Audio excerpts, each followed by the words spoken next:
Hello everyone, welcome to the channel. So happy you could join me today. Namaste. I love y'all.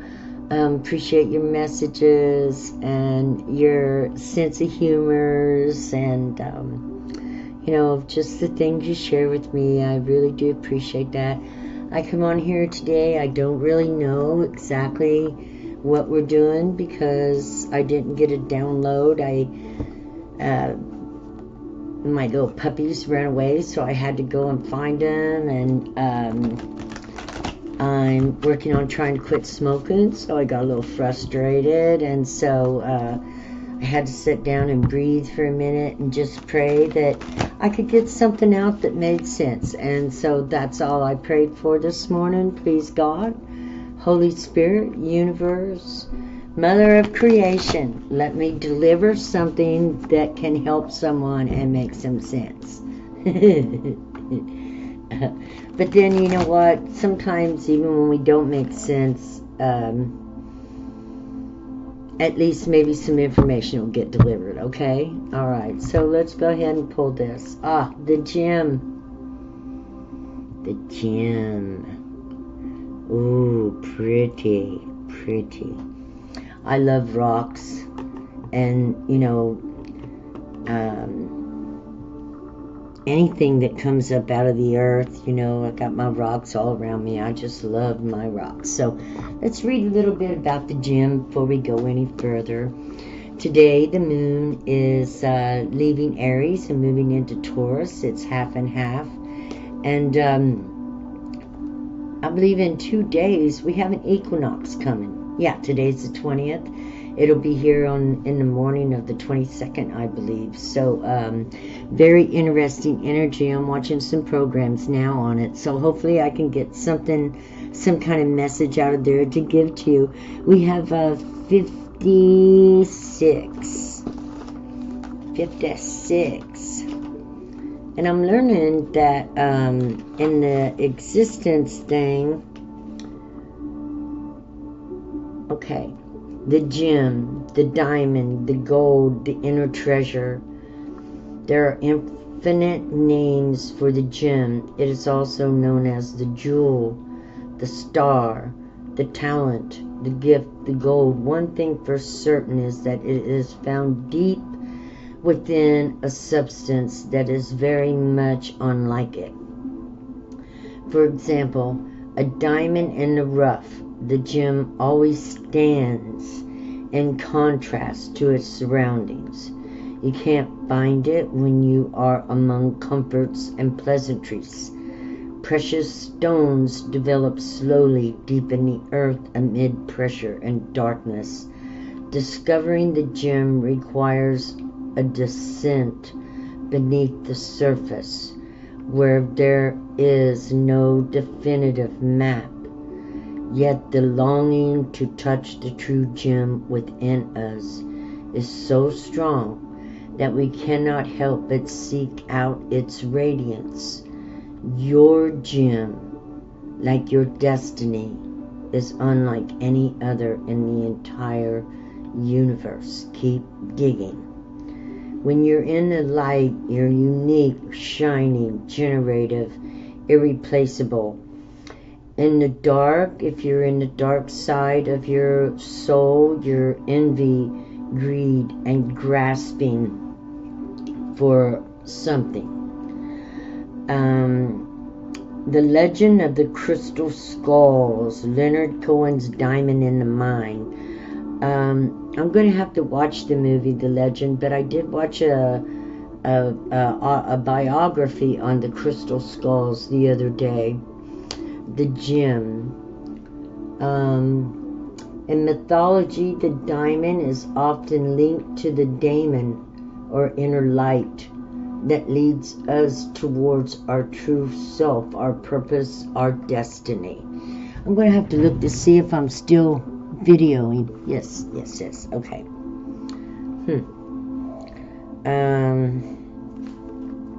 The moments of your life that glimmer are clues to where the gem resides. Don't covet the sparkling diamond of another. The gem is like a fingerprint, never to be repeated again. Find yours. You know, we were talking about this the other day when I said that your message, your treasure is somewhere located amongst your energetic chakra centers. And so it's very important when we are diving down and going into our inner worlds.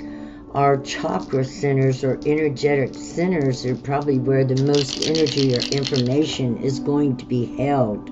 We have Libra, balance, Jupiter 4 or Jupiter expansion. And we have 6, balance again, balance, balance, balance. 4 is all about good luck and expansion and bringing in new things into your life, more creativity.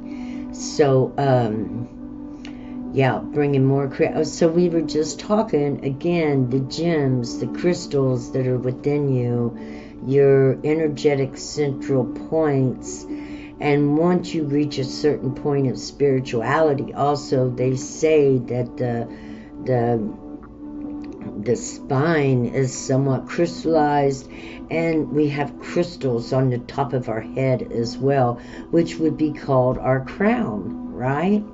So we want to investigate ourselves thoroughly, because within us is the gem, and to get excited about knowing yourself, get excited about knowing who you are, right? The gem is full of magic and power, insight, shiny, bright, brilliant. It also makes me think of a sword. You know, a sword is sharp and cutting, and so, you know, the gem that is within you is, and where you want to look, and it says your brightest times, which means those times when you're having the most fun, those times when you're, you know, when you actually feel like you gave your best, those are the times in the gems that you love. I'm going to X this out. I don't know what it is.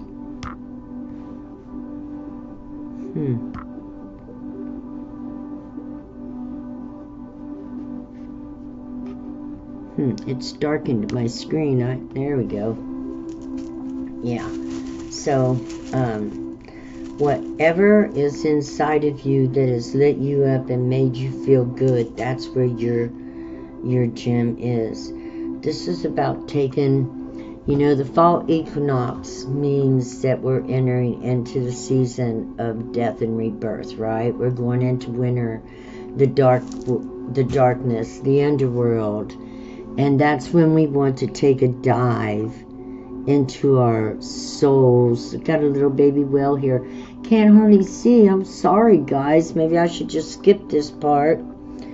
And know that if you do dive into the underworld, you are covered by God, the umbrella. You know, this is a part of our job of being alive, being human, of shining like stars. We have to go to the underworld and polish ourselves up a little bit. Be shiny and shooting stars. 2 stars here. And the gem is where you'll find the gem is in the underworld. Probably in all your tears.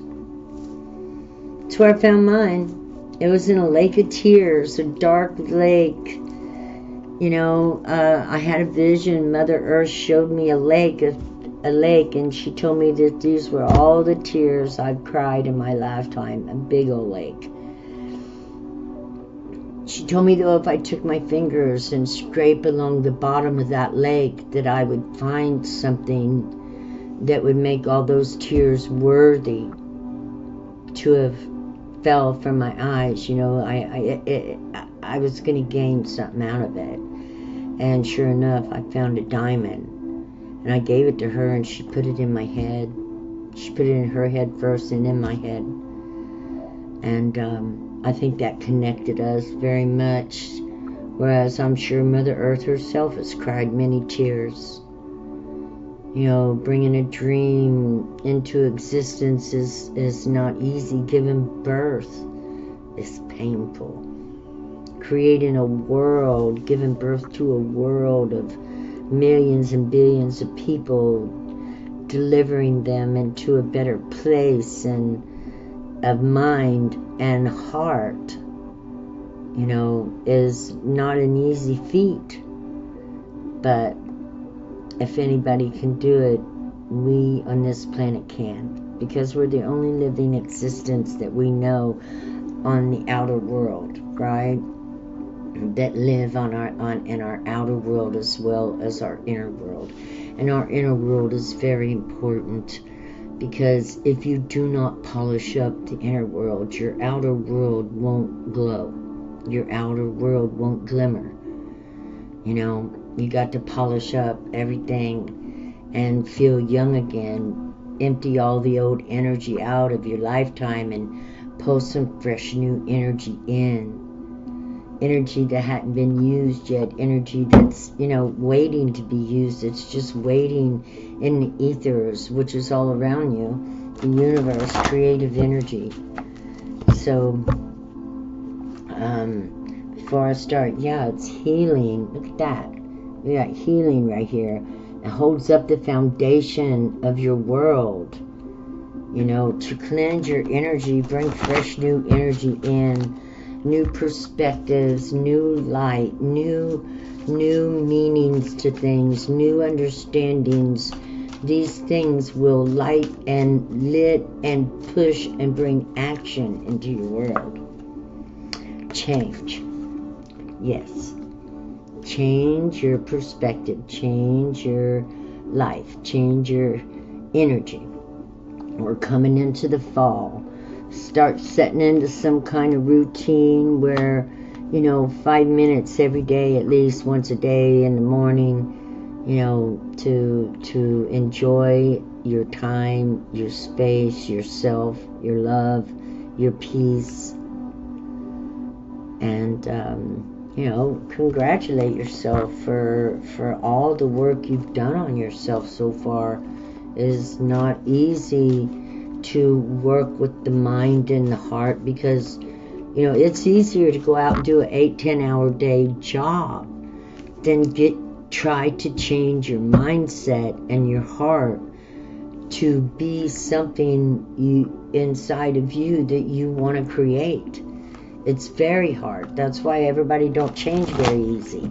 It takes hard work. It takes meditation. It takes trust. It takes faith in yourself and belief in yourself to follow the unknown path where you do not know where it'll take you. But the wonderful thing is if it, change is change. And once change begins, it kind of escalates itself into a place to where you're going to really be happy. Because believe it or not, change makes us happy. We're never happy being the same thing all the time. Never. Never, never, never. We need change in order to grow. See how young she is? If she don't learn from her experiences and change, she won't grow.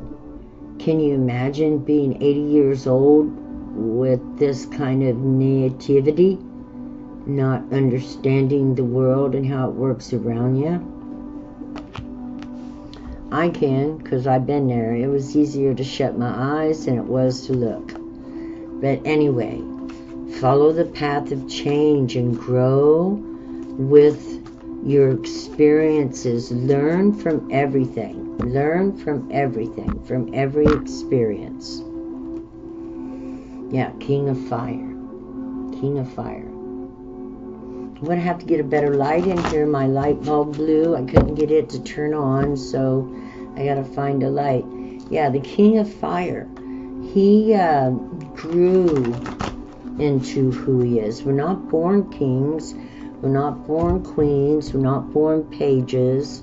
We're not born, but we grow into who we are and what we are. And our growth can be altered We can change and grow in a way that helps us to be happy with ourselves. Some people are just happy to sit in front of the TV and allow their life to pass by. Other people want to be involved in their own life, and that's who I talk to, is people who really want to be involved in their own life, to appreciate who they are and to appreciate why they're here, to understand themselves. You know, people want to understand themselves. 10 of air, the mind, the air.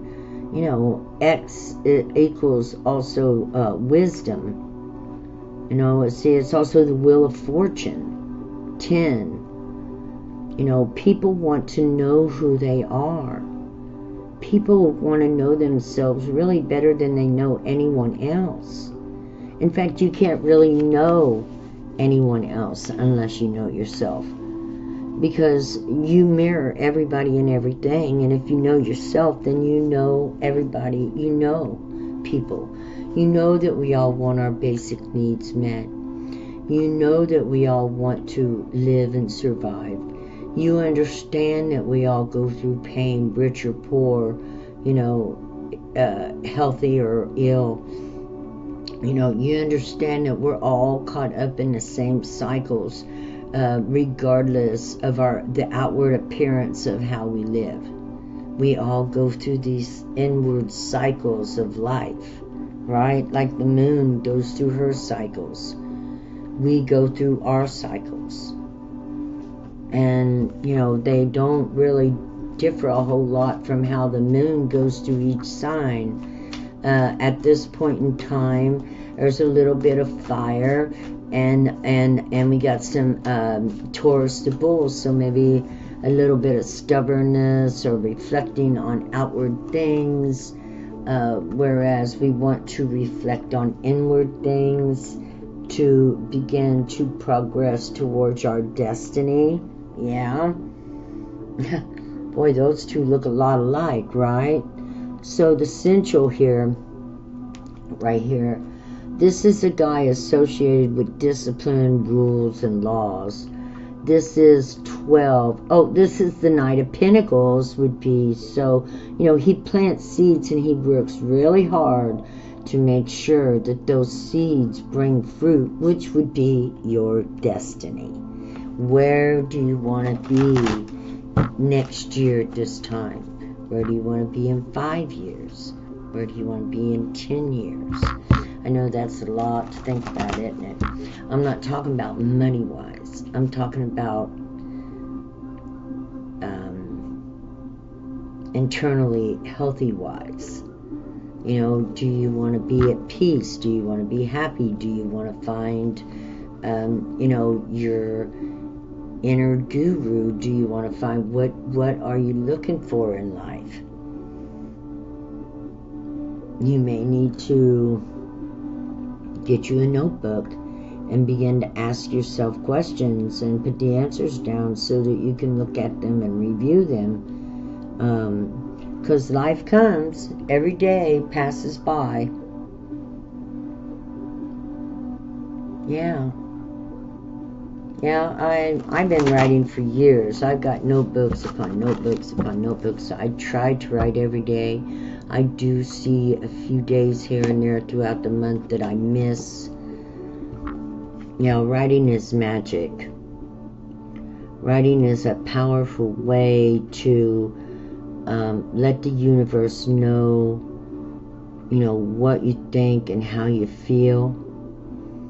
It brings things into manifestation.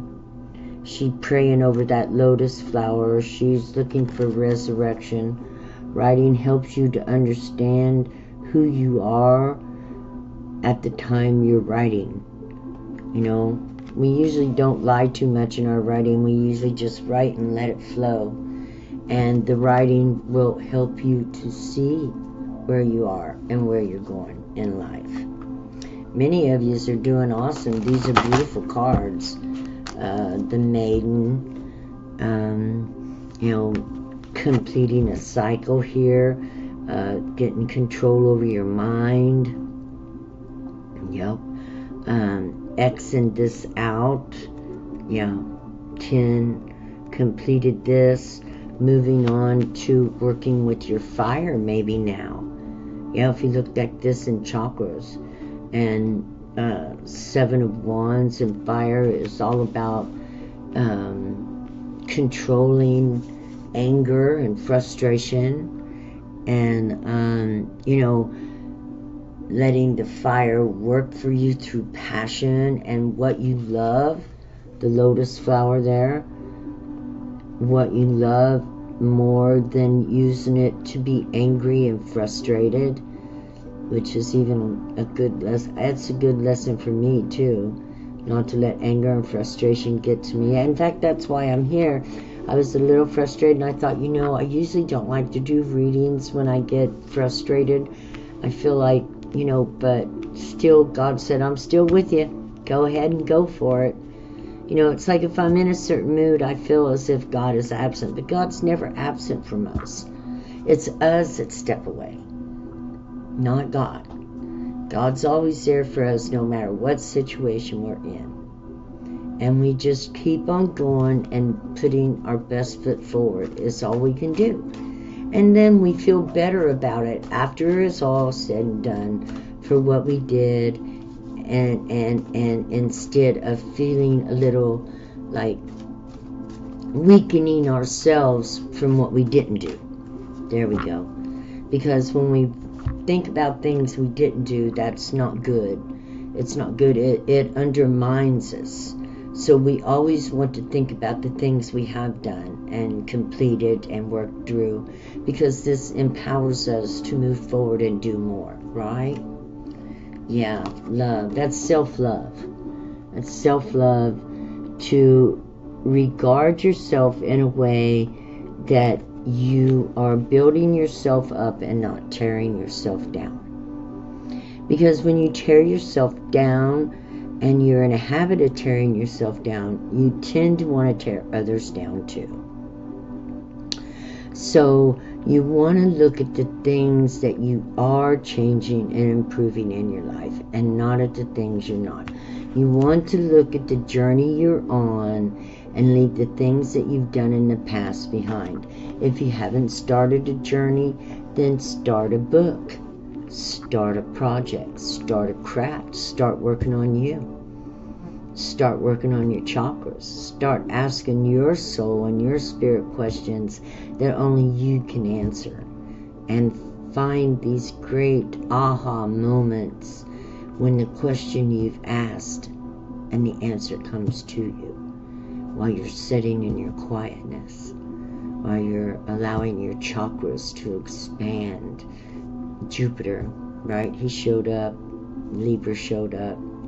Balancing and expanding your chakra system, your energetic centers, learning how to move your energy from one place in your body to another, learning how to get from your mind and asking your energy to please go into your heart, that you can't think anymore, you just like to feel and see the energy through your mind's eye going into your heart.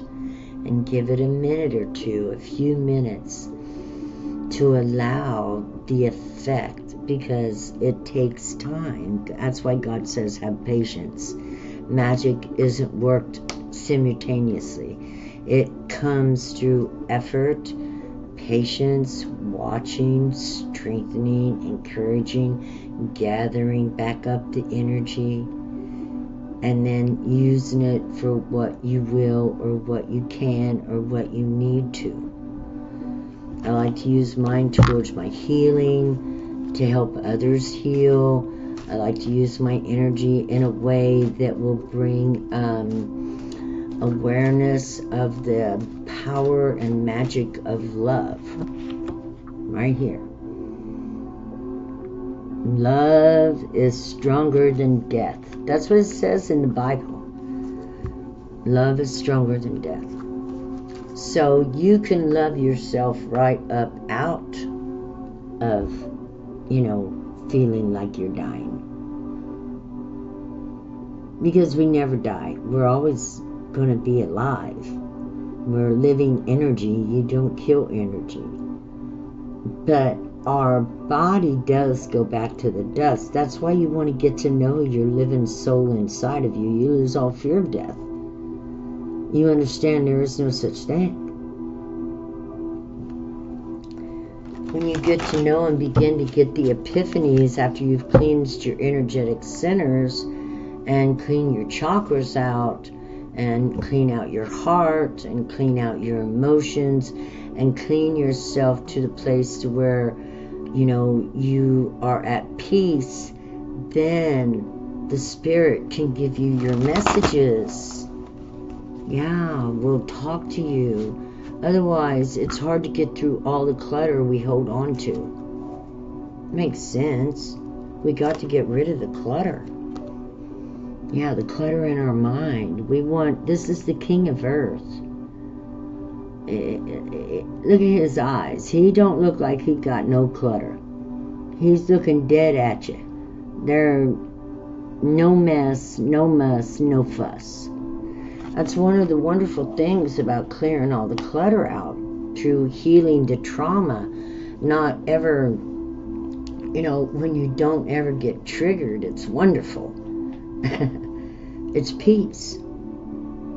Peace is no triggers. Where you have healed everything and there's no reminders. No reminders, nothing comes up, and you can just go through your day to day with a clear mind, focusing from one thing to another, flowing with the day and the night as we would and could and should. But it comes from being your own mental and emotional teacher, because it's the mind and the emotions, you know, that we, you know, our choices come. We all have a choice to do one thing or the other. And if you choose yourself and decide to, you know, cleanse and clear your system, like how white the one looks, see, clear. She's clear about all her choices. She has the sword of truth. This one is crying through his choices. And you know what? Tears will come first. There's no doubt about it. The tears do come. Let them come. They are good. Tears are awesome. You know, crying helps to shed the energy of any leftover residue from past experiences. And we allow ourselves to cry. Crying is good for us. We don't hold it against ourselves if we cry. We allow it. We get into it. That's just the only way we can do it. To make sure that those tears don't fall again for the same reason. We got to let it go. Release. Yeah. So, even in the clearing out of your soul and bringing the new energy in, there will be tears. It's a part of the healing process. I heard that they told us that when we come down here it won't be easy. I got a kick. So we got told that we were going into a battleground when we come to this earth, and that hell would ensue. So we, though, are of those kind that's like when the tough gets going, the tough get tougher, right? We get tougher, we get stronger, we adapt. That's what the adaptability is all about. Whether we adapt slowly or quickly is always up to the individual itself, but we adapt. We roll with the punches. Hopefully none of you guys have ever had to roll with the punches. I myself have had to roll with a few punches, you know. But I'm not going to go into that. Yeah. Or maybe I should, you know. My mom would actually let my stepdad break my jaw, punched me in the face when I was 15 years old, and she lied to him. Yeah, I had to roll with the punches. You see? Sometimes, and did I have to work that out? Oh yeah, it took me a long time to understand how my mother could have done that and told the police and everybody that I fell down the steps, making me look like a fool. Like I can't even walk down a set of stairs. But I rolled with those punches, I rolled. But my mom knew the truth, and so did I, and she had to live with it as much as I did. And it was much easier living with it on my side. We gotta roll with the punches, but that don't always mean those who throw the punches are gonna feel good about it in later life, in later years. Because we all pay the piper. No matter who we are, mothers and fathers, grandmothers and grandfathers, for so long, they made it seem as if our elders were innocent of everything. And it's even like that in the Bible too.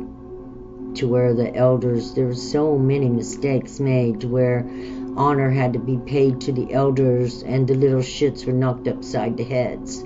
Basically, the ancient days was almost like the children were slaves to their parents and were expected to, do what they said and said what they do. But there were some along the way where the children rebelled. And then later and later, and the closer and closer you got to the 1900s, more and more were rebellion all the time. Until now, everybody's rebelled. They're not even allowed to act like that anymore, right? Praise God. I don't know why I'm talking about this. Anyway, the mother. Yeah, the mother would never smack her children. She would teach them. She would teach them in ways. Or she would try teaching first, and then maybe grab a switch and paddle the ass a little bit if it didn't work. Right? But gentle, loving, and kind teaching is how we learn. It's how we teach ourselves to getting back to creating new habits. For me, I would not be able to do it if I was harsh on myself. I have to be kind and gentle as I guide myself through getting rid of this addiction that I've had since I was 8-10 years old, smoking. So it's going to be quite the journey for me. I'm starting out like only smoking 1 an hour, and as soon as I get adapted to that and don't recognize when the hour is up, then I'm going to go to 1.5 hours, and then on November 19th, I'm going to quit when the Great American Smokeout comes. So everybody, please pray for me. Pray for my strength. Pray for my courage. Pray for my integrity and love that I have for myself. When I do my exercises, it hurts. It hurts my lungs. And I believe that, it just hurts. And I really think that quit smoking would make me feel really, really good about myself. So I'm asking you guys to please pray for me. And, I want to do it for my lungs, for my body, for my health. Yeah. It's not because I'm embarrassed about smoking. I've been smoking too long to even think about embarrassing. It's just something everybody I knew always did. And now I'm ready to take that next step and, upgrade myself a little bit more. So pray for me. Pray for me. I love you guys. Maybe that's why I came on, to see if I could get you guys to support me in this and pray. Describe. I'm writing it down. It's, I'm not afraid. I have tried not to use no emotions through this experience that I'm getting ready to go through, so that it seems cigarettes can be very emotional or mental, and I gotta block those off. Okay guys, remember, this is Describe.